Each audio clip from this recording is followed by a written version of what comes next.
কোরআনে আছে জাহান্নামে ফেলবার পরে আল্লাহর কাছে ভীষণ আযাবে আগুনে আল্লাহর কাছে তিনটা জিনিস চাইবে। জাহান্নামী বলবে, আল্লাহ এত কষ্ট না দিয়ে আমারে মৃত্যু দিয়ে দেন। আল্লাহর কসম, কোরআনে আল্লাহ বলেন, আল্লাহ বলবে, না রে বান্দা, লা ইউকদা আলাইহিম ফায়ামুতু, জাহান্নামে কোনো মৃত্যু নাই। নাফরমান জাহান্নামী তখন বলবে, আল্লাহ তাইলে আমারে একটু তাখফিফ, একটু আযাব হালকা করে দেন, আমারে মাসে একটা দিন কদ্দুর বিরতি দেন, 24 ঘন্টার মধ্যে আমারে 10টা মিনিট হইলেও কদ্দুর আলগাত রাখেন, আমি আর পারছি না মাওলা।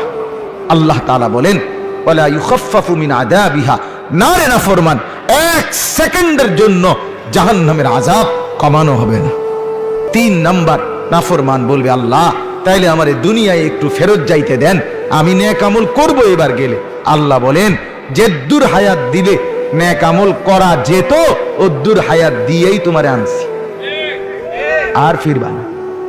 কাল্লা, না না, দুনিয়ায় ফেরত যাওয়া যাবে না, তাইলে মরতেও পারবে না, আযাবও হালকা হবে না, দুনিয়াতেও ফেরত যাইতে পারবে না। তো কি করবে? ক্বাল ইখসাউ ফিহা, আল্লাহ বলেন, ইখসাউ ফিহা, তুমি নাফরমান জাহান্নামের মধ্যেই পড়ে থাকো, ওয়ালা তুকাল্লিমুন, আর কোনো কথা বলবি না, শুধুই আযাব ভোগ করতে থাকো।